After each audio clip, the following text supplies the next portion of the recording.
कृषि के इस टॉपिक में जो विगत क्लास में हमने आपके साथ डिस्कस किया था, वह कृषि और उसके उत्पादन से संबंधित कुछ महत्वपूर्ण तथ्य और उसका एनालिसिस हम लोगों ने किया था। साथ ही साथ कुछ रिवॉल्यूशन और जो कुछ फसलों के प्रकार वगैरह के बारे में भी बात हम लोगों ने किया था। आज इस टॉपिक में एक बहुत महत्वपूर्ण विषय है जिसको कहते हैं कृषि आदान, एग्रीकल्चरल इनपुट्स। एग्रीकल्चरल इनपुट्स का मतलब वे सारे चीज जिसके बदौलत कृषिगत उत्पादन को बढ़ाया जाता है, जिसके बदौलत कृषिगत उत्पादन में वृद्धि होती है, तो वह कहलाता है कृषि आदान। अब कृषि आदान में कई सारी चीजें हैं, जैसे बीज है, उर्वरक है, सिंचाई है, कीटनाशक हैं, वित्त और साख सुविधाएं हैं, कृषि का मशीनीकरण है। ये सब कृषि आदान के अंतर्गत आने वाली चीजें। लेकिन अगर इन सभी इनपुट्स के बारे में, सभी एग्रीकल्चरल इनपुट्स का आप व्याख्या करो, तो आप पाओगे कि भाई इसमें जो बीज है, जो सीड्स है, वो सभी कृषि आदानों के मूल में है। उर्वरकों की दक्षता, मशीनीकरण की दक्षता, सिंचाई की प्रभावकारिता तभी बेहतर फलीभूत हो सकती है जब बीज उन्नत हो, जब बीज अच्छा हो। सिंचाई समय से करें, मशीनों का प्रयोग भी ठीक से करें, उर्वरक का प्रयोग भी अच्छे से करें, संतुलित मात्रा में करें, वैज्ञानिक विधि से करें, लेकिन बीज ही ठीक नहीं हो तो ये सारे की दक्षता धरी की धरी रह जाएगी और उत्पादकता पर कोई भी असर नहीं पड़ेगा।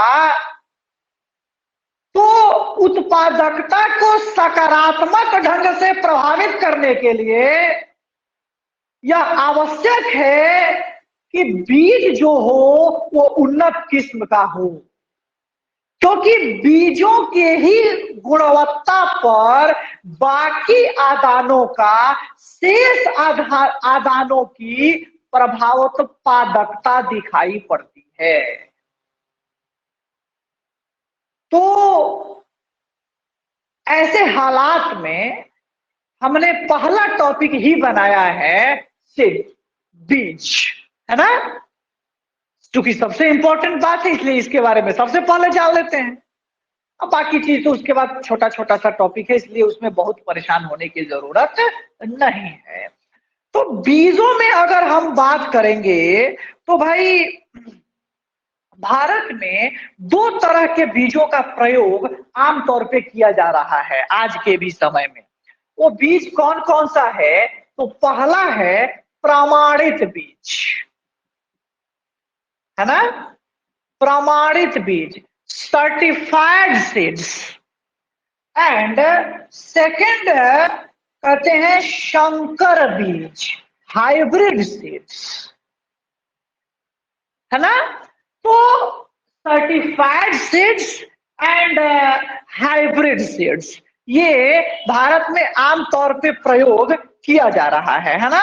अगर आप बात करिएगा भारत के कुल जोत प्रतिशत का, तो भारत के कुल जोत प्रतिशत के 9.4% भाग पर इस बीज का प्रयोग किया जा रहा है। और भारत के कुल जोत क्षेत्र का 9.8% भाग पर इस हाइब्रिड सीड्स का प्रयोग किया जा रहा है ना। तो ये बहुत इंपॉर्टेंट फैक्ट है कि भारत में सर्टिफाइड सीड्स का जो प्रयोग है वो कुल जोत क्षेत्र का, यहाँ जोत क्षेत्र कहने का मतलब वह क्षेत्र जितने क्षेत्रों पे खेती हो रही है ना। तो जितने क्षेत्रों पे भारत में खेती हो रही है उसके 9.4% भाग पर सर्टिफाइड सीड्स का प्रयोग होता है और 9.8% भाग पर हम संकर बीज यानी हाइब्रिड सीड्स का प्रयोग करते हैं, उसका इस्तेमाल किया जाता है। एक आंकड़ा है 2017 में, एक आंकड़ा पब्लिश हुआ, उस 2017 के उस आंकड़े के अनुसार अगर वैश्विक बीज बाजार में भारत की भागीदारी जो है वो 4% है ना। वैश्विक बीज बाजार में भारत की भागीदारी 4% है ना, 4% के आसपास है। अमेरिका इसमें शीर्ष पर है ना। अमेरिका का जो स्थान है वो इसमें प्रथम पोजीशन पे है अमेरिका। तो ये नोट आप करते चलेंगे है ना कि 2017 के आंकड़े के अनुसार वैश्विक बीज बाजार में भारत की भागीदारी 4% है ना। और भारत में जो वर्तमान समय की स्थिति है वो ये है कि भारत में बीजों के उत्पादन और भारत में बीजों के उत्पादन और विकास के तहत जो भारत सरकार की एफडीआई की पॉलिसी है उस पॉलिसी के अनुसार 100% एफडीआई ऑटोमेटिक रूट से, जिसको स्वचालित रूट भी कहते हैं, स्वचालित मार्ग भी कहते हैं, ऑटोमेटिक रूट कहा जाता है। ये एफडीआई जब हम लोग सब करेंगे एफडीआई तो उसमें इसकी बात करेंगे। एफडीआई का 2 रास्ता होता है ना। एक को कहते हैं हम ऑटोमेटिक रूट और एक होता है परमिटेड रूट है ना। यानी एक होता है स्वचालित मार्ग और एक होता है अनुमति प्राप्त मार्ग है ना। तो कुछ ऐसे भी जगह हैं जहां निवेश करने के लिए पहले आरबीआई से अनुमति लेना होता है, तो उसको कहते हैं अनुमति प्राप्त मार्ग है ना। और एक होता है जिसमें आइए निवेश कर दीजिए, लेकिन उसमें भी एक बात है कि निवेश करने के 30 दिन के भीतर आपको जो नियरेस्ट आरबीआई का सेंटर है वहां पे, जैसे कई क्षेत्रीय कार्यालय हैं आरबीआई के, तो जो नियरेस्ट आपका आरबीआई का रीजनल ऑफिस है उसमें 30 दिन के भीतर आप जाकर इन्फॉर्म कर दीजिए, जाकर सूचित कर दीजिए। तो उसको कहते हैं हम स्वचालित मार्ग। तो भारत में बीजों के उत्पादन और विकास से संबंधित 100% एफडीआई को परमिट किया गया है ना। सरकार ने इसकी अनुमति दी है। कल जो टेस्ट संचालित हुआ है उस टेस्ट के पेपर को आपने देखा होगा। जितना इधर इकोनॉमी आपको पढ़ाया गया है वो सारा क्वेश्चन इकोनॉमी का जो है वो उस टेस्ट पेपर में उसी से आया है जो आपको पढ़ाया गया है ना। इसलिए जो भी आपको इकोनॉमी कराई जा रही है उसको बहुत ही सूक्ष्म तरीके से और बहुत धीरे धीरे ही आराम से कंसेप्ट बनाकर और तैयार करते चलिए, क्योंकि फिर मैं दोहराऊंगा कि इस बार बीपीएससी की परीक्षा में इकोनॉमी के क्वेश्चन बढ़ सकते हैं है ना। इनकी संख्या में वृद्धि हो सकती है, ये मैं बार बार आपसे रिपीट कर रहा हूं। और ऐसा ना हो कि जब आप परीक्षा देने जाएं तो संभावित अप्रैल महीना में आपकी परीक्षा होनी है, तो आप परीक्षा देने जाएं तो ऐसा ना हो कि आप उस समय भाग के 3 पास हो जाए है ना। तो ये ध्यान रखिए और इकोनॉमी को बड़े मजबूती के साथ तैयार करते चलिए, है ना। चलिए आगे बढ़िएगा, ये बहुत इंपॉर्टेंट है, ये ध्यान रखेंगे आप कि भाई 100% एफडीआई को परमिट किया गया है बीजों के उत्पादन और विकास से संबंधित जो चीजें हैं। नीचे लिखिएगा 2008 से भारत ओईसीडी बीज योजना का सदस्य है। 2008 से भारत ओईसीडी बीज योजना का सदस्य है। ये एक सीड्स की स्कीम है और उस स्कीम का भारत भी एक मेंबर है जो 2008 से है। नीचे एक पॉइंट बना के लिखेंगे कि 1963 में भारत में राष्ट्रीय बीज निगम का गठन किया गया है। 1963 में भारत में राष्ट्रीय बीज निगम का गठन किया गया है।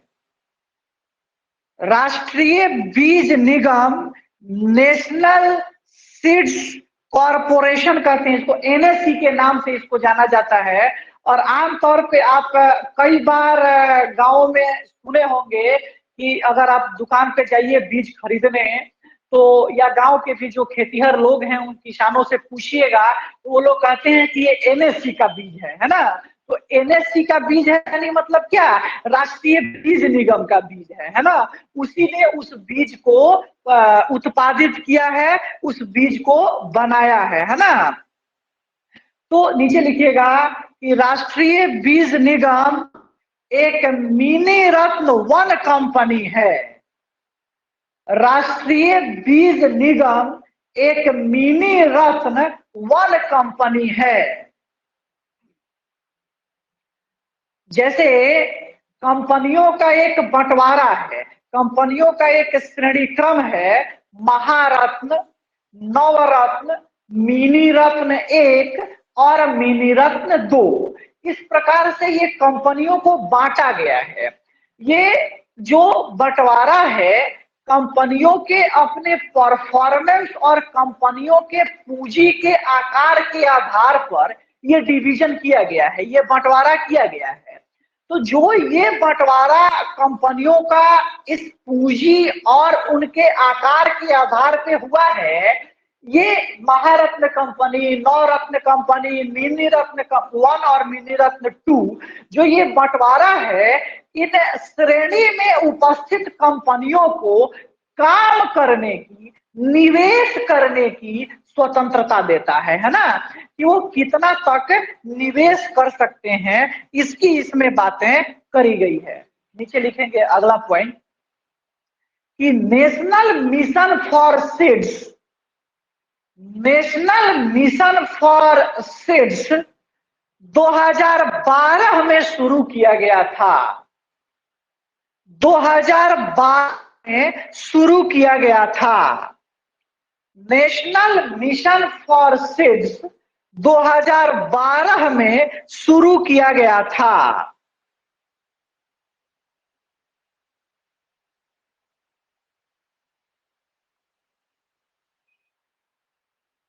नीचे पॉइंट बना के लिखिएगा कि बीजों के प्रमाणीकरण और वैधानिकरण के लिए, बीजों के प्रमाणीकरण और वैधानिकरण के लिए बीजों के प्रमाणीकरण यानी सर्टिफिकेशन है ना, बीजों के प्रमाणीकरण और वैधानिकरण के लिए 1966 में 1966 में बीज अधिनियम बनाया गया, सीड्स एक्ट, सीड्स एक्ट बनाया गया, जिसे 2019 में संशोधित किया गया है, जिसे 2019 में संशोधित किया गया है।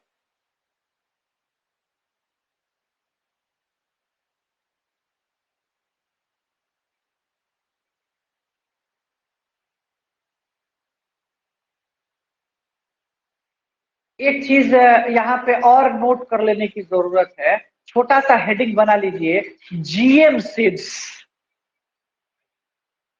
जीएम सीड्स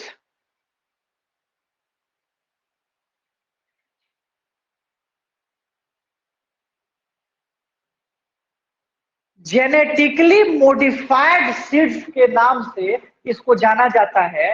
ये बीजों के जीन में परिवर्तन करके उनको ज्यादा प्रभावी बनाने या उनकी उत्पादकता को ज्यादा, उसकी उत्पादकता में ज्यादा वृद्धि करने के लिए, उनको रोग प्रतिरोधी बनाने के लिए इस तरह से जीनों में परिवर्तन किया जाता है, उनके जीन को बदला जाता है, उनके जीनों को परिवर्तित किया जाता है ना।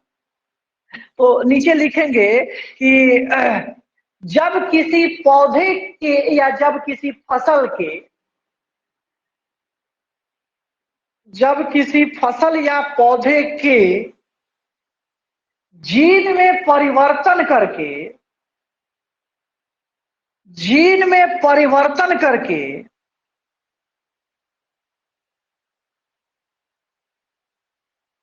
उसे अधिक रोग प्रतिरोधी, उसे अधिक रोग प्रतिरोधी और उसे अधिक रोग प्रतिरोधी और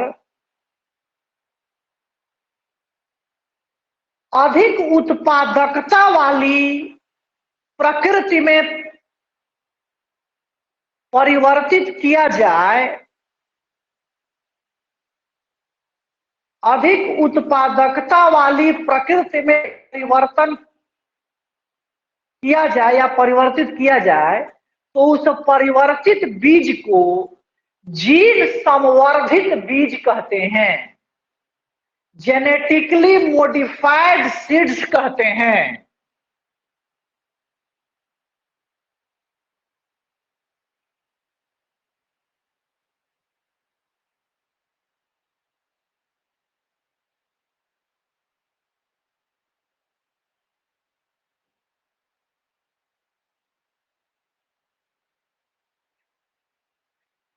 नीचे लिख रहा है कि भारत में सर्वप्रथम,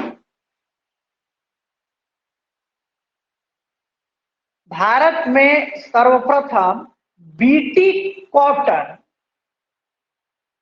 बीटी कॉटन को 2002 में स्वीकृति मिली।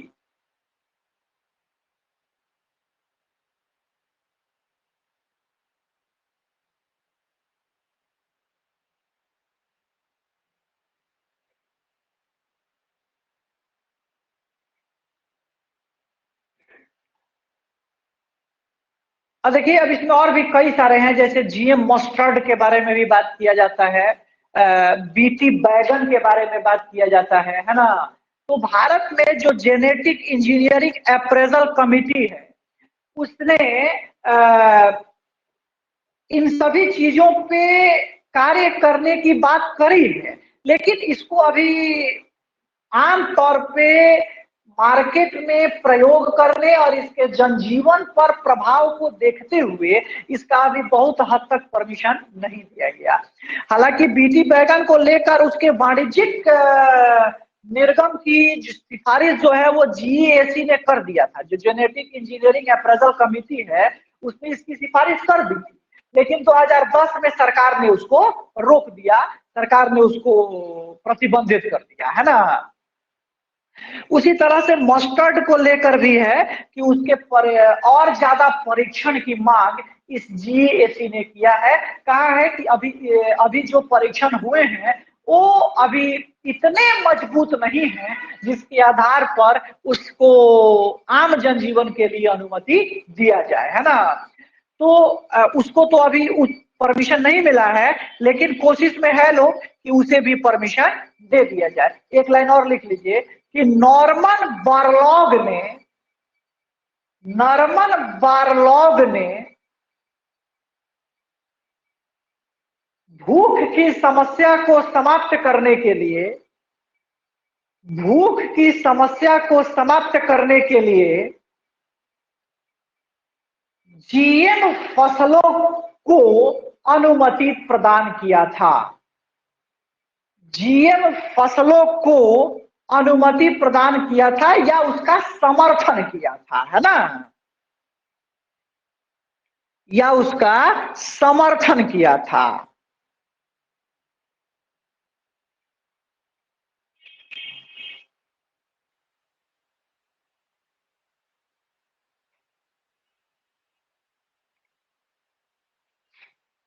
चलिए अब आइए, अब हेडिंग बनाइएगा उर्वरक। कृषि आदानों के इस सीरीज में, कृषि आदानों की इस प्रक्रिया में अगर सबसे कोई महत्वपूर्ण आदान है तो वह है बीज, है ना। तो बीजों को ज्यादा प्रभावी बनाने में उर्वरकों का भी बड़ा योगदान है ना। उर्वरक के इस्तेमाल से, उर्वरक के प्रयोग से जो उत्पादकता में वृद्धि आसानी से संभव है ना। जैसे मिट्टी में जिन पोषक तत्वों की कमी होती है और उन पोषक तत्वों की कमी के कारण उत्पादकता पर नकारात्मक प्रभाव पड़ता है, तो उत्पादकता पर उस नकारात्मक प्रभाव से बचा जा सके और मिट्टी में उन पोषक तत्वों की पूर्ति की जा सके जिन पोषक तत्वों की कमी है उस मिट्टी में और जिसका नकारात्मक प्रभाव उत्पादकता पे पड़ रहा है, तो उन पोषक तत्वों की पूर्ति करने का माध्यम है उर्वरक, है ना। इसी के माध्यम से वह प्रदान किया जाता है, भूमि को वह उर्वरा शक्ति दी जाती है। तो उर्वरक, फर्टिलाइजर्स, भारत में आमतौर पे जो उर्वरकों की प्रकृति है, दो प्रकार के उर्वरक को भारत में देखा जा सकता है, दो प्रकार के उर्वरकों को भारत में बांटा जा सकता है ना। तो ये दो उर्वरक जो हैं ये कौन कौन से हैं, तो इसको थोड़ा सा आप देख लीजिए, इसको थोड़ा सा आप समझ लीजिए। एक होता है कार्बनिक उर्वरक, है ना, एक होता है कार्बनिक और दूसरा होता है अकार्बनिक। तो जो कार्बनिक उर्वरक है, जो कार्बनिक ऑर्गेनिक फर्टिलाइजर्स है, और ये होता है इनऑर्गेनिक फर्टिलाइजर्स, है ना। कार्बनिक उर्वरक एंड अकार्बनिक उर्वरक, organic fertiliser and inorganic fertiliser. Organic fertiliser में जिसको किसी भी जीव जंतु पौधे आदि के को सड़ा गला कर जो उर्वरक तैयार किया जाता है उसी को कहते हैं क्या, ऑर्गेनिक फर्टिलाइजर, है ना। इसको जैविक उर्वरक भी कहा जाता है, इसको जैविक खाद के नाम से भी बहुत हद तक बाजारों में जाना जाता है, समझा जाता है। बायो फर्टिलाइजर के नाम से भी इसको समझते हैं।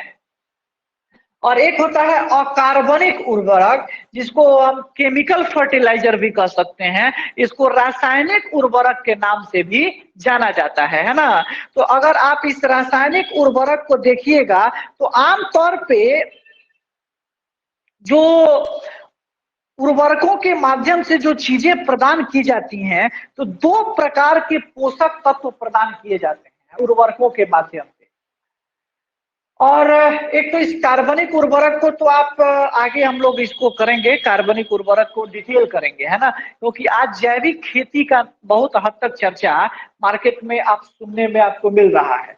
तो मैं एक अलग से इसका क्लास ही आयोजित करूंगा जिसमें हम बायो फर्टिलाइजर के बारे में केवल बात करेंगे कि बायो फर्टिलाइजर का प्रोडक्शन कैसे होता है, उसके क्या प्रोसेस है, और बायो फर्टिलाइजर का क्या प्रयोग है, उससे क्या हानि और क्या उसके लाभ हो सकते हैं, इसका एक डिटेल चर्चा करना जरूरी है, क्योंकि आजकल ये हमेशा चर्चा में रहता है।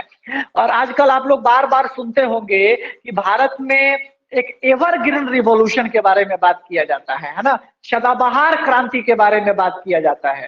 कहा जाता है कि भारत में भाई जो द्वितीय हरित क्रांति के बारे में बात किया जा रहा है, वह द्वितीय हरित क्रांति जो है वो आमतौर पे इसी उर्वरकों पे बेस्ड होगी, वह जैविक यानी बायो फर्टिलाइजर पे ही बेस्ड होगी। क्योंकि भारत में जो पहली हरित क्रांति हुई है वह पहली हरित क्रांति केमिकल फर्टिलाइजर पे बेस्ड है ना, वह इनऑर्गेनिक फर्टिलाइजर पे बेस्ड है, उसी पर आधारित है। तो भारत में दो प्रकार के पोषक तत्व जो हैं वो खेतों में डाले जाते हैं, खेतों में दिए जाते हैं, स्थूल पोषक तत्व और सूक्ष्म पोषक तत्व। तो लिखिएगा कि नीचे पॉइंट बना के आप नोट करेंगे कि मिट्टी में दो प्रकार के पोषक तत्वों की आवश्यकता होती है, दो प्रकार के पोषक तत्वों की आवश्यकता होती है।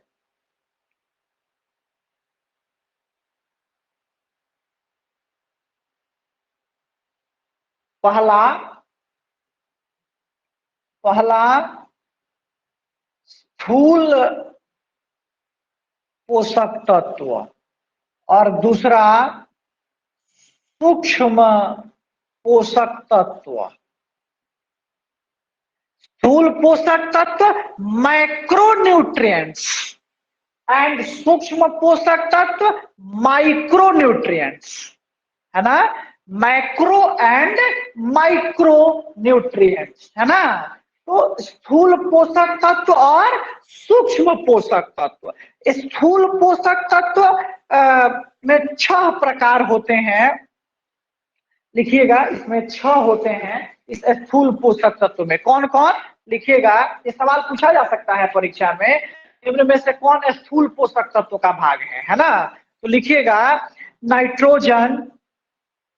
Nitrogen, phosphorus, potassium, calcium, magnesium और सल्फर।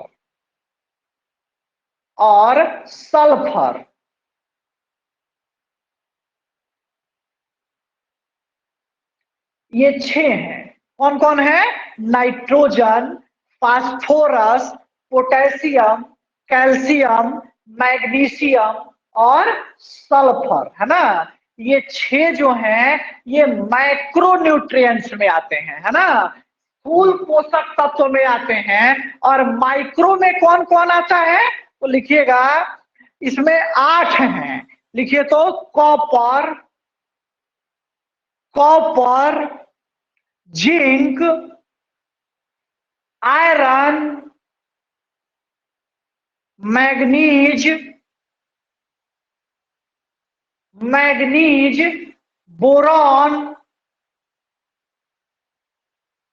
क्लोरीन,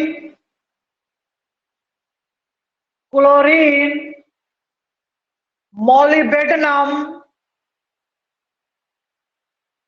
और निकल।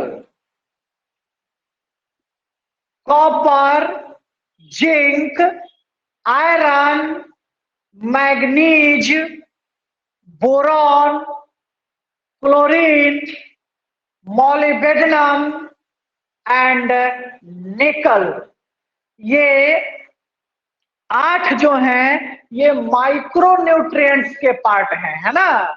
तो ये माइक्रो हैं और एक होता है मैक्रो। ये 2 प्रकार के पोषक तत्व जो हैं वो होते हैं, और इन दोनों प्रकार के पोषक तत्वों की पूर्ति आमतौर पे भारत में किस प्रकार के उर्वरकों से की जा रही है, अकार्बनिक उर्वरकों से, है ना। एंड इन ऑर्गेनिक फर्टिलाइजर से इनको मिट्टी को दिया जा रहा है, इस सप्लाई किया जा रहा है। आमतौर पे अगर भारतीय मिट्टी का आप स्टडी करेंगे, थोड़ा बहुत अगर ग्रामीण परिवेश को जानते होंगे, खेती बाड़ी समझते होंगे, तो देखे होंगे आप कि मिट्टी में मुख्यतः 3 पोषक तत्वों की हमेशा कमी होती है ना। वो होता है, उसको एक श्रेणी में हम कहते हैं NPK उर्वरक, है ना, नाइट्रोजन, फास्फोरस और पोटेशियम, है ना। ये 3 प्रकार के जो न्यूट्रिएंट्स हैं इसकी आमतौर पे मिट्टी में कमी देखी जाती है, और इन तीनों को NPK, इन तीनों को प्राइमरी मैक्रोन्यूट्रिएंट्स कहते हैं। प्राइमरी मैक्रोन्यूट्रिएंट्स कहा जाता है। एनपीके उर्वरक जो है ये प्राथमिक स्थूल पोषक तत्व कहे जाते हैं। प्राथमिक स्थूल पोषक तत्व कहे जाते हैं एनपीके, नाइट्रोजन, फास्फोरस और कैल्शियम, सॉरी पोटेशियम।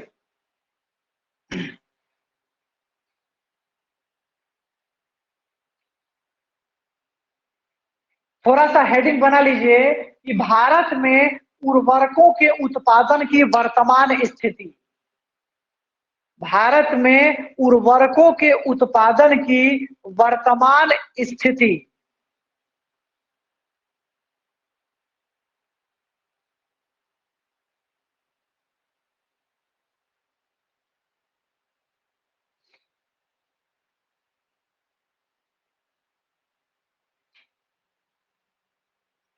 भारत में अभी जो उत्पादन किया जा रहा है वो मुख्य रूप से 3 प्रकार के उर्वरकों का उत्पादन किया जा रहा है। एक है उसमें यूरिया, नाम सुने होंगे इसका, है ना, जो भाई नाइट्रोजनी उर्वरक है ना, जिससे नाइट्रोजन प्रदान किया जाता है।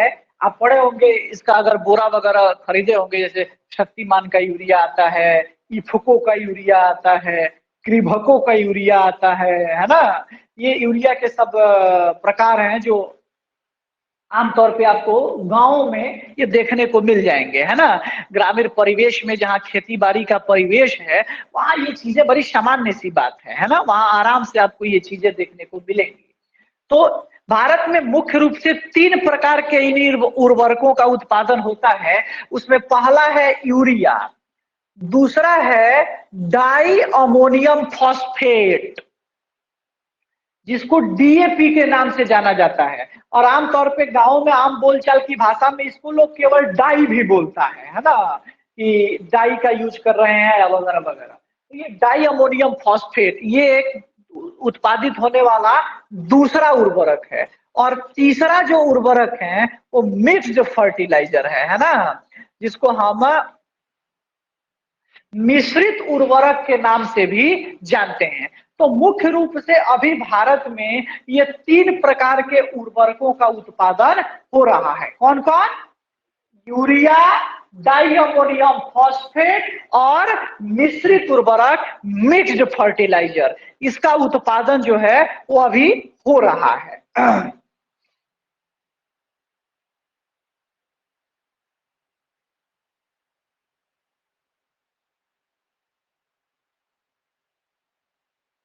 नीचे पॉइंट बना के लिखिएगा।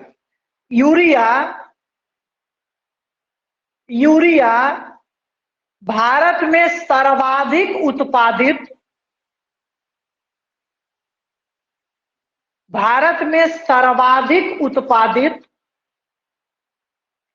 ब्रैकेट में लिख लो 86%, यानी कुल 86% इसका उत्पादन होता है, अंदाजा लगा लीजिए। तो सर्वाधिक, ब्रैकेट में 86% कमा सर्वाधिक उपभोग, सर्वाधिक उपभोग, उपभोग इसका कंजम्पशन है ना,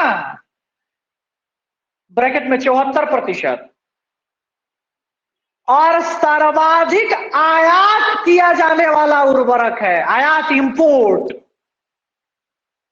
बहुत रोमांचक तथ्य है ये। यूरिया का सर्वाधिक उत्पादन भी होता है भारत में, जितने उर्वरक का उत्पादन हो रहा है उसमें सर्वाधिक उत्पादन किसका? यूरिया का, 86% है ना। सर्वाधिक उपभोग यानी जितना सारे उर्वरकों का उपभोग होता है उसमें सबसे अधिक उपभोग यूरिया का होता है, 74%। और उसका तो अपनी घरेलू जरूरतों को हम पूरा नहीं कर पाते, तो इसके लिए हमको क्या करना पड़ता है? इंपोर्ट करना पड़ता है। तो जितना उर्वरक हम उत्पादित करते हैं उसमें सर्वाधिक आयातित उर्वरकों में इसका ही नाम है यूरिया का।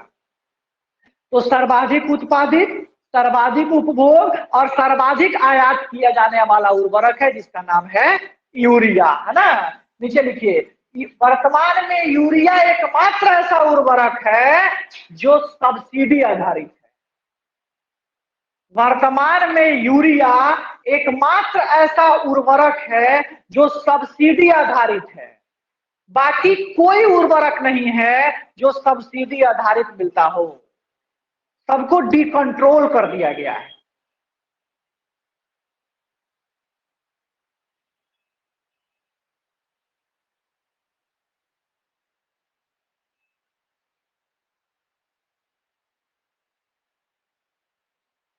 नीचे लिखिएगा,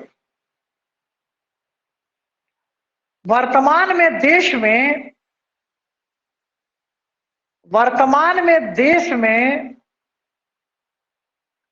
31 यूरिया उत्पादन की इकाइयां हैं।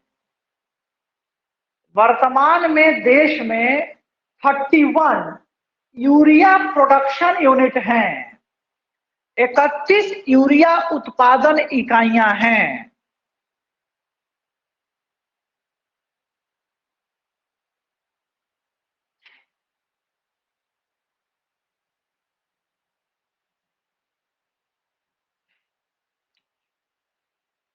देखिए, जो फॉस्फेटिक उर्वरक है ना, जो फॉस्फेटिक उर्वरक है, उस फॉस्फेटिक उर्वरकों के जो जरूरतें हैं उसका मात्र हम 56.5% क्षमता ही विकसित कर पाए हैं।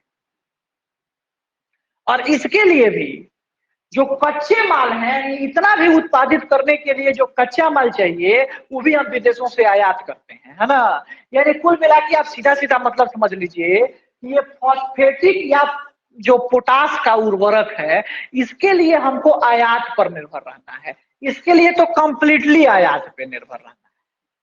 ये कंप्लीटली आयात पर निर्भर रहने वाला उर्वरक है, कंप्लीटली, पूर्णतः।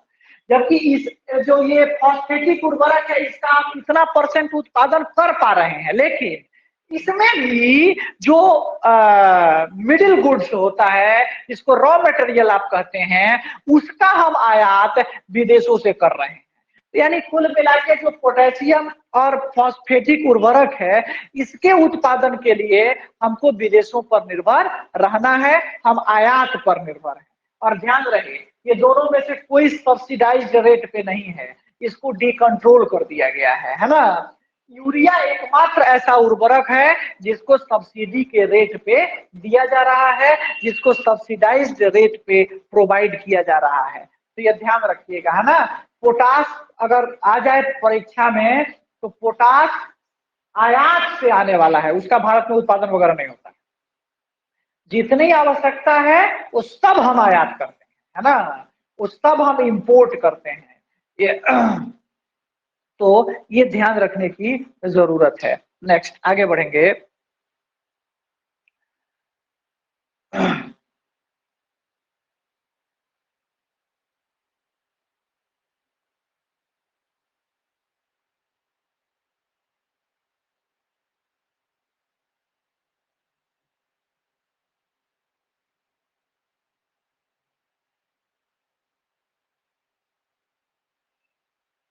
एक चीज इसमें, एक चीज और लिख लीजिए, ई उर्वरक, हेडिंग बनाइए, ई उर्वरक।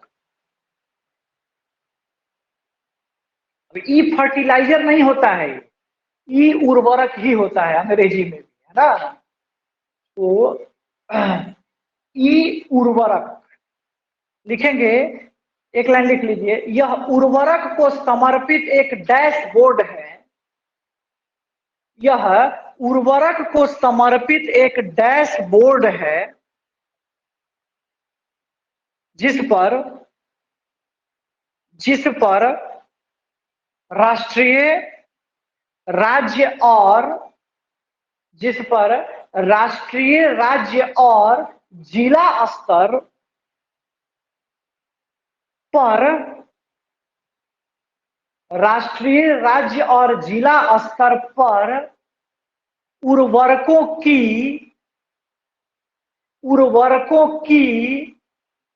आपूर्ति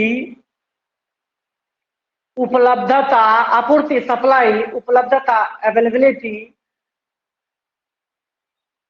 और आवश्यकता, रिक्वायरमेंट की स्थिति के समय में वास्तविक सूचना देने का कार्य करता है या दिया जाता है। आवश्यकता की स्थिति में या के संदर्भ में कुछ भी लिख सकते हैं, वास्तविक सूचना दिया जाता है।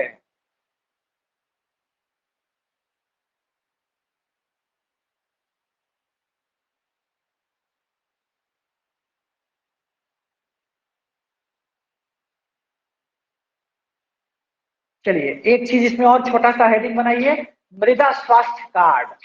इसी के आधार पर न तय होगा कि भाई मृदा का स्वास्थ्य कैसा है, और स्वास्थ्य के आधार पे उसमें किस न्यूट्रिएंट्स का कमी है, उसको उसमें आपूर्ति की जाएगी, है ना। अब क्या है कि उसमें नाइट्रोजन पूरा है और आप पूरा यूरिया छीटे जा रहे हैं, तो एक दिन क्या होगा, वो भूमि बंजर हो जाएगी, अनुर्वर हो जाएगी। तो भूमि का जांच कराना, वह मिट्टी में किस न्यूट्रिएंट्स की सबसे ज्यादा कमी है और उसी न्यूट्रिएंट्स को उसमें प्रोवाइड करना, जिससे कि भूमि की फर्टिलिटी, भूमि की जो उपजाऊपन शक्ति है वो क्या हो, बनी रहे, भूमि फर्टाइल बनी रहे। इसके लिए जरूरी है कि उसमें उन पोषक तत्वों की आपूर्ति की जाए जिन पोषक तत्वों की वास्तव में वहां जरूरत है। तो ये उसके स्वास्थ्य का परीक्षण करके ही अनुमान लगाया जा सकता है। जैसे मनुष्य का स्वास्थ्य का परीक्षण करके लैब में टेस्ट करके पता लगाया जाता है कि अमुक बीमारी है, तो इसको दूर करने के लिए ये समस्या, ये उसका निदान है, ये उसका सॉल्यूशन है। वैसे ही मृदा के स्वास्थ्य की जांच करने के लिए भारत सरकार ने एक 2015 में ये योजना लॉन्च करी थी, है ना, मृदा स्वास्थ्य कार्ड योजना। तो हेडिंग बना लीजिए, मृदा स्वास्थ्य कार्ड योजना, सॉइल हेल्थ कार्ड स्कीम। लीजिए कि 2015 में कृषि एवं कृषक कल्याण मंत्रालय, कृषि एवं कृषक कल्याण मंत्रालय ने इसे लॉन्च किया था।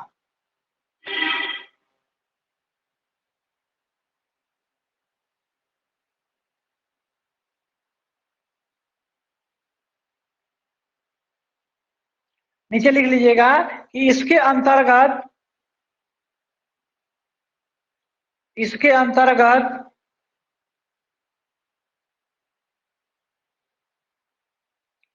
मृदा की जांच करके और उसमें आवश्यक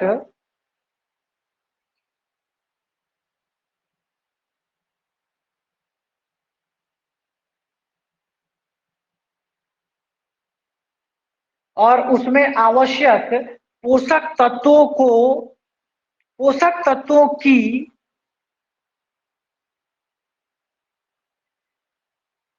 आपूर्ति करने की बात की गई है,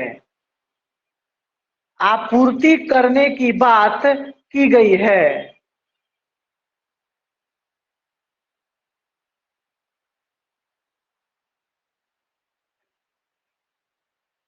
चलिए अब आदान जब आप देख लिए, तो इस आदान में एक चीज और जो है उसको भी यहीं पे कर लीजिए, वह है सिंचाई, इरिगेशन,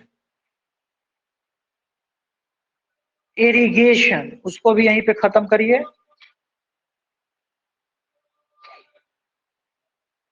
देखिए जिस प्रकार से बीज एक महत्वपूर्ण और आधारभूत आदान है, उर्वरक उस बीज की उत्पादकता को बढ़ाने में सहायक है, तो सिंचाई भी इन दोनों से कमतर नहीं। सिंचाई के बिना भी इन दोनों की एफिकेसी रेट पर असर पड़ सकता है। अगर सही समय पे उचित मात्रा में सिंचाई न हो तो फसल की उत्पादकता पर उसका नकारात्मक प्रभाव पड़ेगा ही पड़ेगा। और भारत जैसे देश में जहां कहा जाता है कि भाई भारतीय कृषि जो है वो मानसून की जुआ है, ऐसी स्थिति में कृषि के संबंध में या सिंचाई के संबंध में जो स्रोत भारत में उपलब्ध है उसकी चर्चा महत्वपूर्ण बन जाती है। दो प्रकार के भारत में भूमि है। एक वह भूमि है जो दैवमात्रिक है। दैवमात्रिक कहने का मतलब है जो वर्षा पर निर्भर है, यानी वहां पर कृत्रिम सिंचाई के साधन जो आर्टिफिशियल इरिगेशन फैसिलिटीज है वो अभी तक डेवलप नहीं हो पाए। और वहां अभी भी जो कृषि है वो वर्षा पर ही निर्भर है। और एक है अदैव मात्रिक, यानी जहां पर कृत्रिम सिंचाई के साधन जो है वो विकसित कर दिए गए हैं, उनका विकास हो गया है। तो अब वैसी स्थिति में जहां पर भारत में सिंचाई की परियोजनाओं को विकसित किया गया है, उन सिंचाई की परियोजना का भारत में 3 प्रकार से वर्गीकरण है।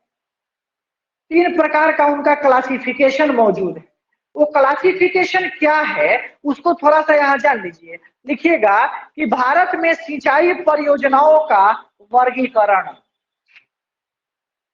भारत में सिंचाई परियोजनाओं का वर्गीकरण, classification of irrigation scheme in India.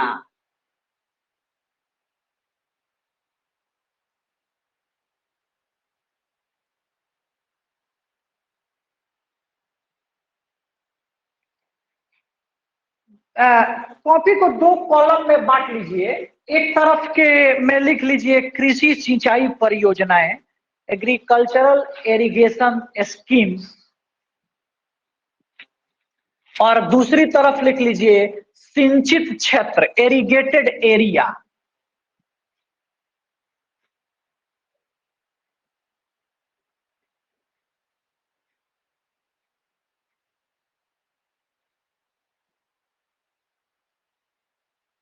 Irrigated area है ना। पहला, बड़ी सिंचाई परियोजना, जो लार्जेस्ट इरिगेशन स्कीम है।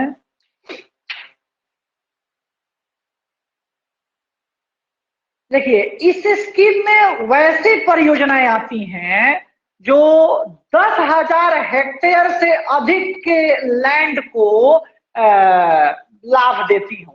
तो लिख लीजिए उसके सामने कि 10,000 हेक्टेयर से अधिक कृषि भूमि, यानी एरिगेटेड एरिया कितना हो, 10,000 हेक्टेयर से अधिक हो।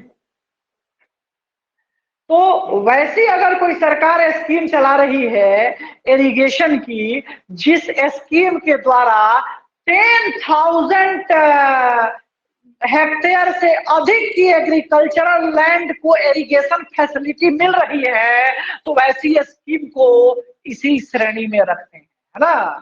सेकंड, मध्यम सिंचाई परियोजनाएं, मिडिल इरिगेशन स्कीम्स हैं।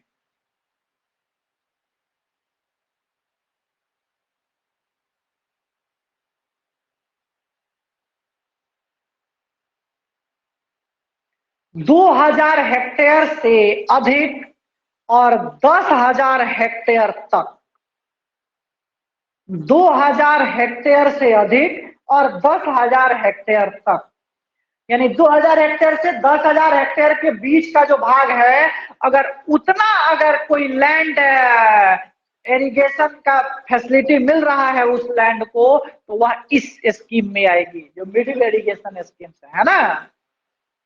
और एक होता है छोटी, स्मॉल इरिगेशन स्कीम, है ना, यानी शुरू से लेके अब 2,000 हेक्टेयर तक, 2,000 हेक्टेयर तक।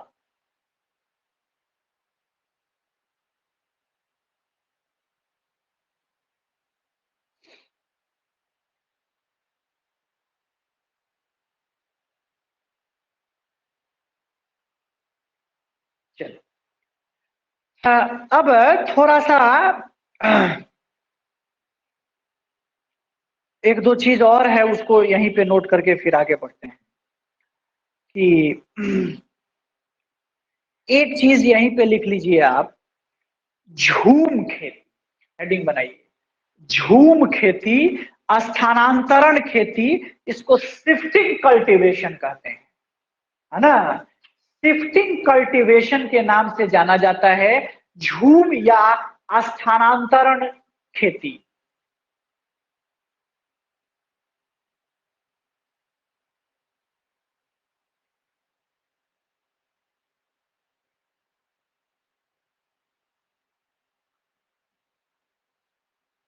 देखिए क्या है ये झूम या स्थानांतरित खेती।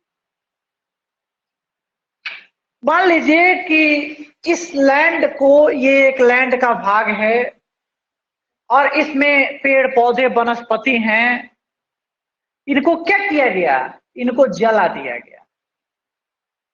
जो पेड़ पौधे थे उनको काट दिया गया, है ना। तो काट दिया गया और जला दिया गया। जब काट और जला दिया गया तो ये राख बन गया। तो जो मिट्टी है, जो जली हुई मिट्टी होती है, इस जली हुई मिट्टी में पोटास होता है। जली हुई मिट्टी में पोटास होता है ना। तो उससे थोड़ी सी उसकी उर्वरा शक्ति पर असर पड़ जाता था, यानी उसकी उर्वरा शक्ति क्या हो जाती है, बढ़ जाती है। इसीलिए चूंकि इसको हम काट देते हैं और जला देते हैं, इसीलिए इस झूम कल्टीवेशन को या इस शिफ्टिंग कल्टीवेशन को स्लैश एंड बर्न एग्रीकल्चर भी कहा जाता है ना। स्लैश एंड बर्न एग्रीकल्चर भी कहते हैं, काटो और जलाओ खेती। और यहाँ का मान लीजिए जब उर्वरा शक्ति समाप्त हो गया तो फिर यहां से अब दूसरे जगह चले गए, यहाँ काट कर जलाए। यहाँ इसी को कहा जाता है स्थानांतरित खेती, है ना। शिफ्ट कर रहा है एक जगह से दूसरे जगह पे, इसलिए इसको शिफ्टिंग कल्टीवेशन के नाम से जानते हैं, स्थानांतरित खेती के नाम से जानते हैं, है ना। अलग अलग क्षेत्रों में इसका अलग अलग नाम, slash and burn agriculture, slash and burn agriculture. अलग अलग क्षेत्रों में बाबू इसको अलग अलग नाम से जाना जाता है ना। तो ये लिख लेना जरूरी है। थोड़ा सा झूम खेती को परिभाषित कर ही लिए होंगे आप, नहीं किए होंगे तो एक लाइन में लिखा देता हूं, लिख लीजिए कि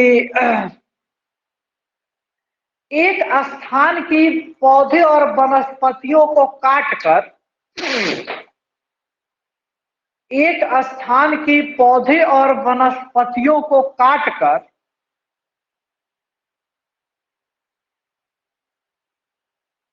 एक स्थान के पौधे और वनस्पतियों को काटकर वहां पर खेती करना, और जब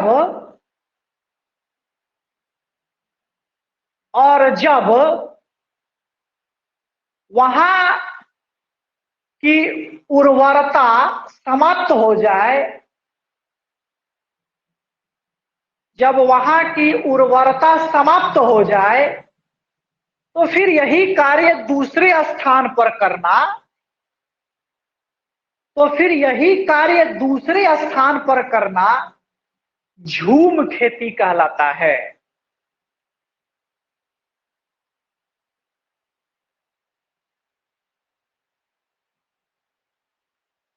इसको शिफ्टिंग कल्टीवेशन यानी स्थानांतरित कृषि भी कहते हैं। और नोट कर ही लिए होंगे, नहीं किए होंगे तो कर लीजिएगा कि इसे स्लैश एंड बर्न एग्रीकल्चर भी कहा जाता है ना। काटो और जलाओ खेती के नाम से भी इसको जाना जाता है। देखिए अलग अलग क्षेत्रों में इसका अलग अलग नाम है ना। नोट करिए। चलिए अपने कॉपी को दो भागों में बांट दीजिएगा। एक तरफ लिख लीजिए झूम खेती का नाम और दूसरी तरफ क्षेत्र। एक तरफ झूम खेती का नाम और दूसरे तरफ क्षेत्र।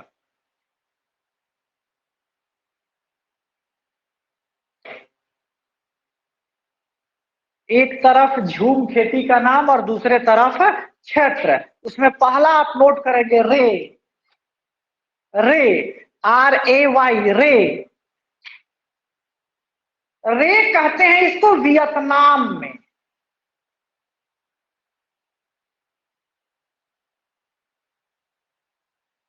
Tawi, Tavi, TAVI, Tavi. Madagascar, Madagascar. Masole, MASOLE, Masole. Congo, Congo मध्य अमेरिका का क्षेत्र है। फांग, FANG, फांग। फांग मत लिख देना रे, फांग, FANG लिखिएगा। विषुवत रेखीय अफ्रीकी देश, विषुवत रेखीय अफ्रीकी देश, यानी अफ्रीका महाद्वीप के वे देश जो विषुवत रेखा के इर्द गिर्द है ना। लोगान, LOGN, लगान मत लिख देना। लोगान, LOGN, पश्चिमी अफ्रीका, पश्चिमी Africa. Comile, Comile, COMILE, Comile, Mexico.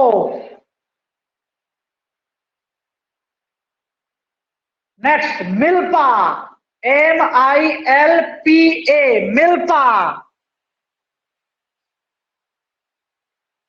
यूकाटान और ग्वाटेमाला, यूकाटान और ग्वाटेमाला। मिल्या, MILYA, मिल्या। मैक्सिको और मध्य अफ्रीका, अमेरिका, सॉरी, मैक्सिको और मध्य अमेरिका। कोनुको, कोनुको, वेनेजुएला।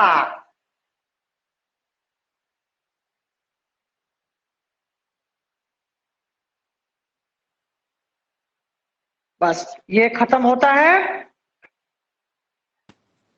वेनेजुएला में क्या है? कोनुको, KONUKO।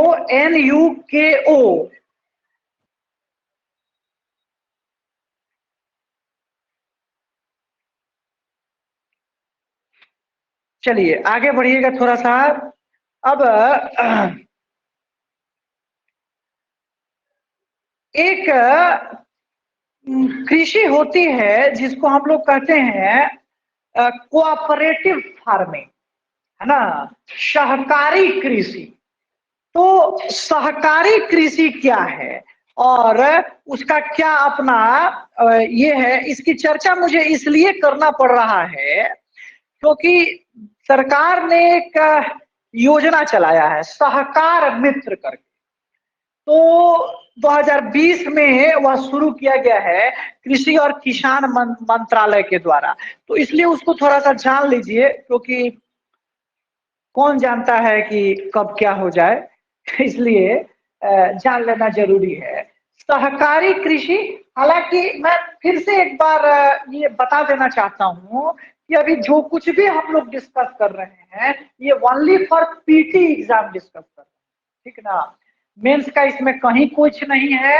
अगर हम मेंस की बात करेंगे तो एग्रीकल्चर को करने और कराने के तरीके और बदल जाएंगे, है ना। ये अभी जो हम लोग कर रहे हैं ये ओनली फॉर प्रीलिम्स एग्जाम को ध्यान में रखते हुए और उसी की चर्चा हो रही है। इसलिए मेंस परीक्षा के रिक्वायरमेंट को हम इस क्लास में पूरा नहीं कर पाएंगे। हाँ, मेंस क्लास के भी जो भी रिक्वायरमेंट होंगे उसके रिक्वायरमेंट फिर अलग से जो मेंस की क्लासेस होती हैं उसमें उसकी रिक्वायरमेंट को पूरी की जाएगी। इसलिए ये ध्यान रहे कि ये केवल प्रीलिम्स परीक्षा के प्रश्न यहाँ से बन पाएंगे। अगर मुख्य परीक्षा के बन गए तो अति उत्तम, तब आप थैंक्स बोलिएगा मुझे। नहीं बना तो उसके लिए आप मुझे गाली भी नहीं दे सकते, क्योंकि मैंने पहले ही बोल दिया है कि ये केवल प्रीलिम्स परीक्षा की क्लासेस है ना।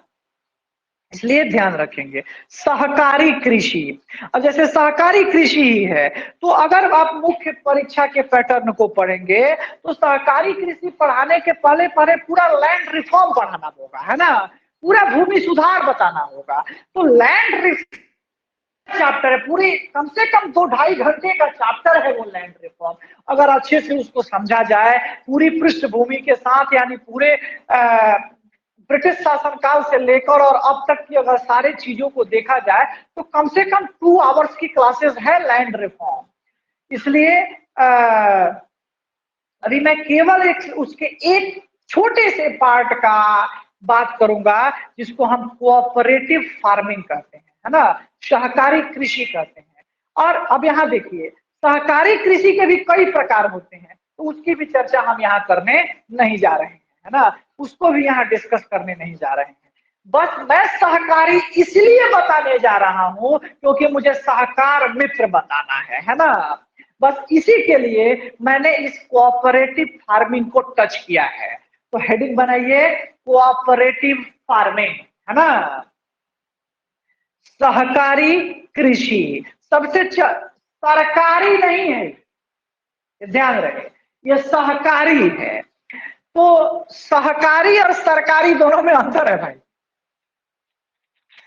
जो नाम है, नाम से ही अर्थ निकल जाएगा। यदि आप इसके नाम को समझने का प्रयास करें तो इसी से आप चीजों को भी समझ जाएंगे कि ये क्या कहना चाहता है। नाम देखिए क्या कह रहा है, सहकारी,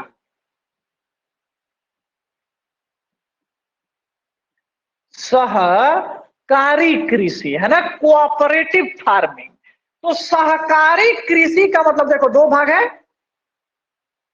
सहकारी यानी सह का मतलब हो गया साथ, अकारी का मतलब है कार्य, साथ मिलकर कार्य करें। कैसा कार्य भाई? कृषि कार्य। तो यही कहलाता है सहकारी कृषि। तो साथ मिलकर कैसे काम करना, तो अलग अलग प्रारूप है अब सहकारी कृषि के, है ना, मैंने पहले ही बताया कि मैं बताने नहीं जा रहा। अलग अलग प्रारूप है। इसका एक छोटा प्रकार, इसका एक छोटा रूप आपको ऐसा ही पैक्स मिलेगा गांव में, है ना। जो पैक्स भी क्या है, एक सहकारी समिति ही है ना, जो गांव के लोगों को, उस समाज के, उस पंचायत के लोगों को एकजुट करता है, एक मंच पर लाता है और लोगों को बीज, उर्वरक, कृषि उपकरण आदि प्रदान करता है। और केवल यही नहीं, न केवल वह इनपुट्स प्रोवाइड करता है, न केवल वह आदान प्रदान करता है, बल्कि वह उन किसानों के लिए बाजार भी उपलब्ध कराता है। उन किसानों के लिए वह मार्केट भी देता है, क्योंकि ग्रामीण क्षेत्र के किसानों से अनाजों को, खाद्यान्नों को खरीदने का काम कौन करता है? पैक्स ही करता है ना। पैक्स खरीदता है एफसीआई के बिहाफ पे, है ना, और खरीद के ले जाके वो एफसीआई के गोदामों में जमा कर दिया जाता है, एफसीआई के गोदामों में रख दिया जाता है, और उसी का प्रयोग आगे चल के की करती है सरकारें, जो आपको पीडीएस वगैरह के माध्यम से जो खाद्यान्न दिया जाता है। तो आगे उसकी चर्चा आएगी। तो सहकारी कृषि यही है। तो लिखिएगा, एक लाइन लिखिएगा कि सहकारी कृषि में, सहकारी कृषि में एक क्षेत्र में रहने वाले सभी लोग, एक क्षेत्र में रहने वाले सभी लोग मिलकर कृषि कार्य संपन्न करते हैं।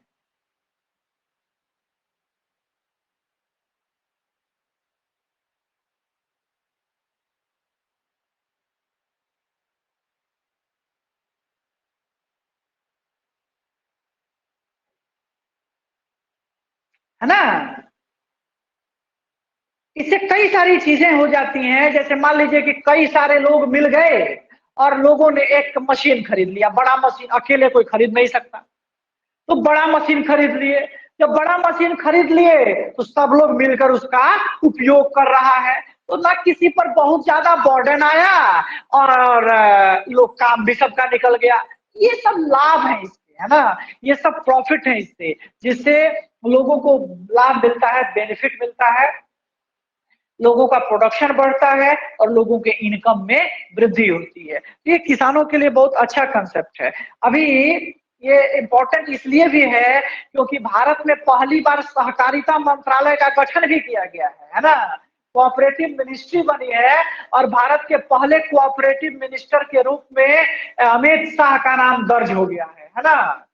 तो इतिहास में नाम दर्ज कराने में सफल हो गए, है ना। तो भारत के पहले सहकारी मंत्री अमित शाह हो गए हैं, है ना। भारत के पहली बार सहकारिता मंत्रालय बना है, ये सब ध्यान रखिएगा, इसलिए ये सब इंपॉर्टेंट है क्योंकि ये पहली बार सब हुआ है। और इसी समय 2020 में सरकार ने एक सहकार मित्र भी शुरू किया है, तो हेडिंग बनाओ सहकार मित्र। इसका अंग्रेजी भी सहकार मित्र ही होता है, सहकार फ्रेंड मत लिख देना, सहकार मित्र ही होता है ना। तो सहकार मित्र क्या है, तो 2020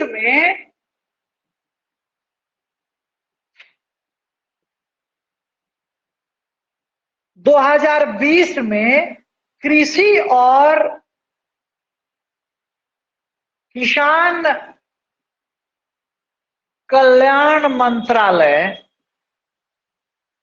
के द्वारा इसको शुरू किया गया है, सहकार मित्र को।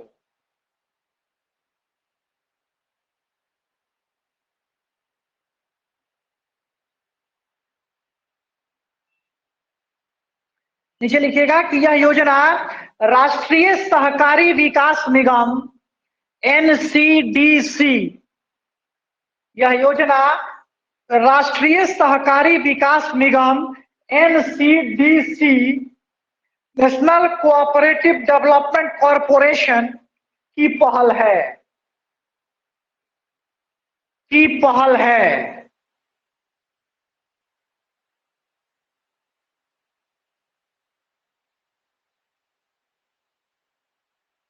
ये पॉइंट बना के लिखिएगा, यह एक इंटर्नशिप कार्यक्रम परियोजना है, यह एक इंटर्नशिप कार्यक्रम पर योजना है।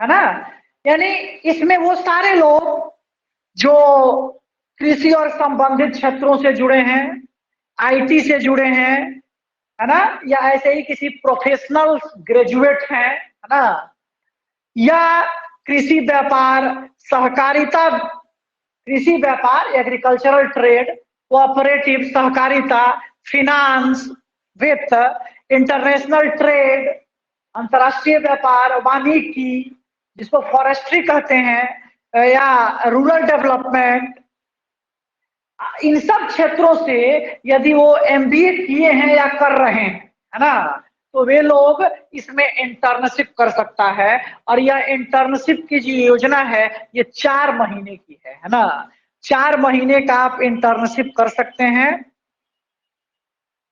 और जितना 4 महीने काम करिएगा तो उसके बदले में आपको वेतन मिलेगा। यह एक वेतन भोगी इंटर्न है, आप उसमें आपको वेतन मिलेगा। कुल मिला के ये ऐसे लोगों को कृषि के साथ जोड़ने की यह एक पहल है ना, जिससे ऐसे पेशेवर प्रोफेशनल्स लोग कृषि में जुड़ेंगे और एग्रीकल्चर को एक बहुविध प्लेटफॉर्म पे, जिसको मल्टी डाइवर्सिफाइड प्लेटफॉर्म कहा जाता है, वैसे प्लेटफॉर्म पे एग्रीकल्चर को डेवलप किया जा सके, एग्रीकल्चर को उस प्लेटफॉर्म पे लाया जा सके जहां से एग्रीकल्चर अपने आप को कनेक्ट कर सके विश्व के अन्य क्षेत्रों से, विश्व के अन्य सेक्टर्स के साथ। तो अगर ये लोग आएंगे तो कृषि में इस नई नई टेक्नोलॉजी का बेहतर इस्तेमाल हो पाएगा, बेहतर प्रयोग हो पाएगा और उससे कृषि के क्षेत्र में किसानों के आय को बढ़ाने में एक बड़ा सुविधा मिल सकता है। ये उस पहल के रूप में भी देखा जा सकता है कि जब सरकार ने 2022 तक लक्ष्य रखा था कि भाई किसानों के आय को डबल कर देना है, तो उस पहल के रूप में भी एक स्टेप इसको माना जा सकता है ना, कि अगर ये सब जुड़ेंगे तो इससे कृषिगत उत्पादन को बढ़ाया जा सकता है, एग्रीकल्चरल प्रोडक्शन में वृद्धि लाई जा सकती है ना। चलिए, इसी से एक जुड़ा है कृतज्ञ हैकथॉन, हेडिंग बना, कृतज्ञ हैकथॉन।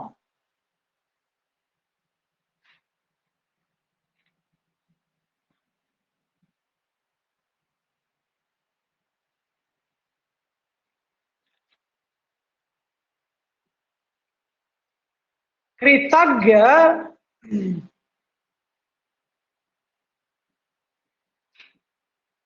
हैकथॉन है ना, अंग्रेजी भी यही होता है, कृतज्ञ हैकथॉन।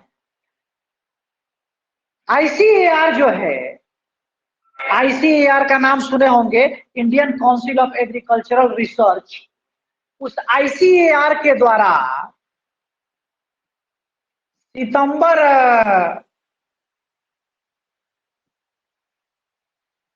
2020 में इस कृतज्ञ हैकथॉन की घोषणा की गई।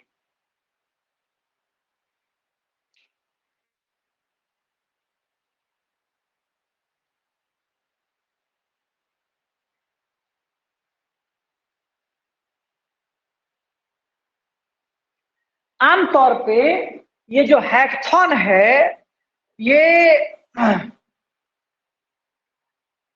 महिलाओं के लिए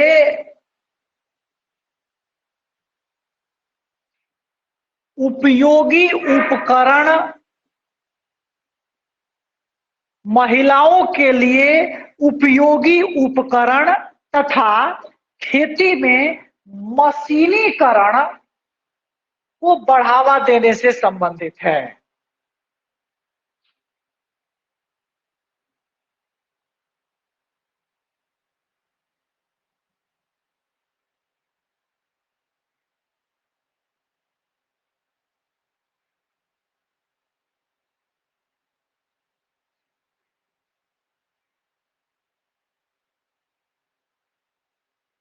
चलिए, अगला हेडिंग बनाइए, कृषि वित्त, एग्रीकल्चरल फाइनेंस।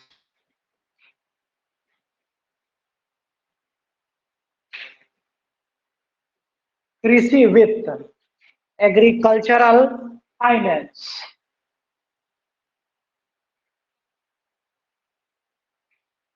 है ना। अब कृषि वित्त के बारे में बात किया जाए तो भाई, पैसे के बिना तो कुछ होने वाला नहीं है।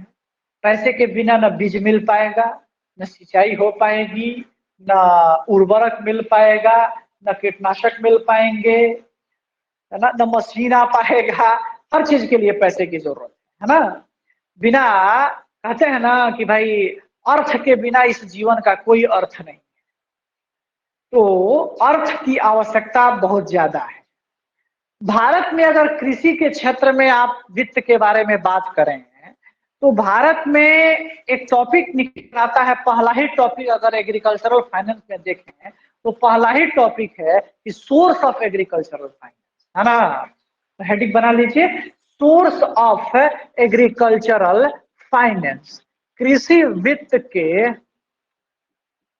स्रोत, है ना, सोर्स ऑफ एग्रीकल्चरल फाइनेंस।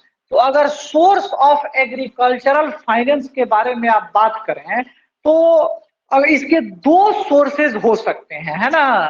पहला इंस्टीट्यूशनल सोर्सेस, संस्थागत स्रोत, और नॉन इंस्टीट्यूशनल यानी गैर संस्थागत स्रोत, institutional sources and non institutional sources.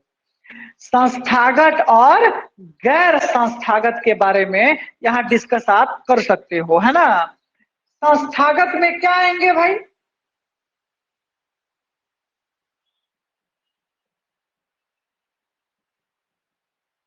वाणिज्यिक बैंक यानी कमर्शियल बैंक, सहकारी bank, cooperative bank, and third number क्षेत्रीय ग्रामीण बैंक।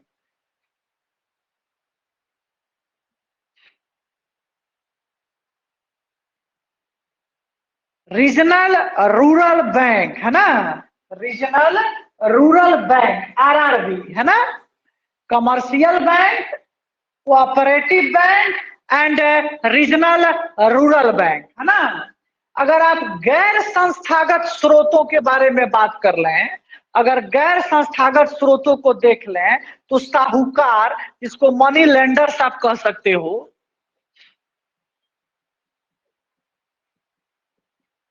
साहूकार, मनी लेंडर्स एंड जमींदार और अन्य लिख दीजिए। दूसरा जमींदार और अन्य यानी लैंडलॉर्ड्स एंड अदर, ये नॉन इंस्टीट्यूशनल सोर्सेज में आते हैं।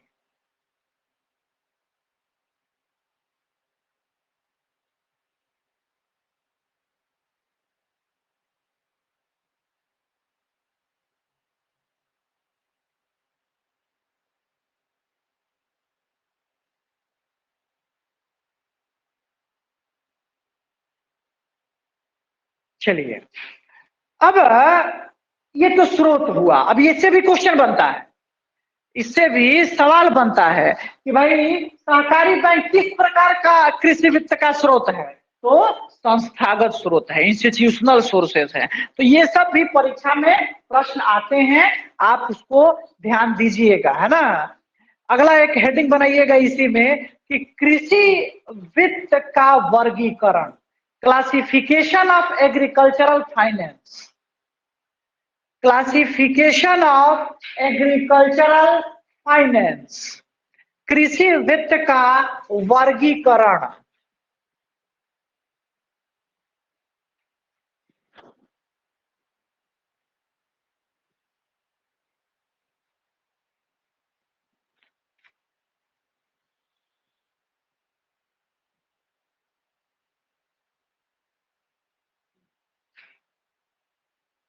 दो आधार पे इसका वर्गीकरण हो सकता है, on the basis of time and on the basis of purpose.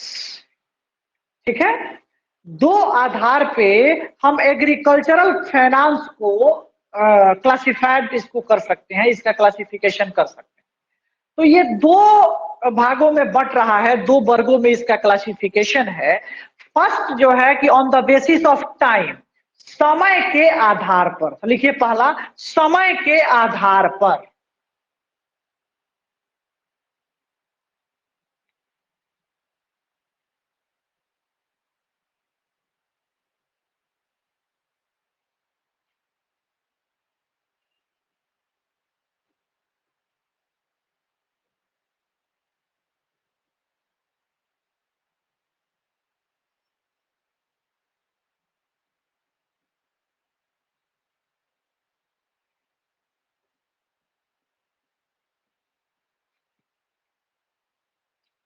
वित्त का प्रकार, टाइप्स ऑफ फाइनेंस, ऋण की अवधि, टेन्योर ऑफ लोन, स्रोत, सोर्सेज एंड उद्देश्य, उसका ऑब्जेक्टिव क्या है। तो सबसे पहला एक नंबर अगर आप लिखें तो बनता है अल्पकालिक ऋण, शॉर्ट टर्म लोन, है ना।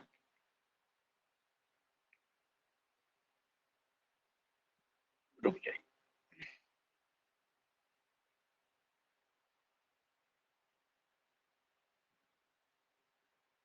शॉर्ट टर्म लोन, है ना। और अगर इसके ऋण की अवधि तक की बात करिएगा तो 15 माह तक का अगर लोन लिया गया है तो वह लोन कैसा लोन है भाई? शॉर्ट टर्म लोन है। कैसा लोन है?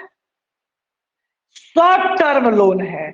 और कौन कौन इसमें आता है इसके स्रोत में? तो साहूकार, जिसको मनी लेंडर्स बोले हैं आप, है ना। साहूकार, व्यापारी जो ट्रेडर्स है ना, व्यापारी, और सहकारी समितियां, कोऑपरेटिव कमिटीज, कोऑपरेटिव कमिटीज। और उद्देश्य क्या है इसका? तो उद्देश्य है उर्वरक, कीटनाशक, फर्टिलाइजर्स, पेस्टिसाइड्स, बीज, बीज, श्रम, मजदूरी, इन सब चीजों के लिए अगर लिया जा रहा है तो यह लोन कैसा ऋण है भाई? अल्पकालिक, है ना। अल्पकालिक शॉर्ट टर्म लोन 15 माह तक के लिए किससे लिया जाता है जनरली? तो money lenders, traders, cooperative committees. किस लिए लिया जाता है? मूलतः फर्टिलाइजर के लिए, पेस्टिसाइड्स कीटनाशकों के लिए, बीज के लिए, श्रम के लिए, मजदूरी वगैरह के लिए, है ना। इन सब चीजों के लिए अगर लिया जाता है तो इस लोन को कहते हैं अल्पकालिक लोन, है ना। अल्पकालिक ऋण, ये सब बड़ा इंपॉर्टेंट है ना। इसलिए चार्ट बना दिया जा रहा है ताकि याद करने में सुविधा होगी, आसानी होगी। दूसरा, मध्यकालिक ऋण, मिड टर्म लोन। मध्यकालिक ऋण, मिड टर्म लोन, है ना। 15 माह से अधिक और 5 वर्ष से कम। तो ये कैसा ऋण है? मध्यकालिक ऋण है ना। मिड टर्म लोन है। और इसमें भी आमतौर पे आएंगे कौन? तो साहूकार, व्यापारी, सहकारी समितियां, और इसमें एक ऐड हो जाएगा वाणिज्यिक बैंक, कमर्शियल बैंक। यानी इसमें नॉन इंस्टीट्यूशनल और इंस्टीट्यूशनल दोनों प्रकार के सोर्सेज इसमें शामिल हो सकते हैं, है ना। और इसमें मूलतः किस चीज के लिए भाई? तो ये कृषि उपकरण, जो एग्रीकल्चरल मशीन वगैरह है उसको परचेज करने के लिए ये सब लोन लिया जा सकता है ना।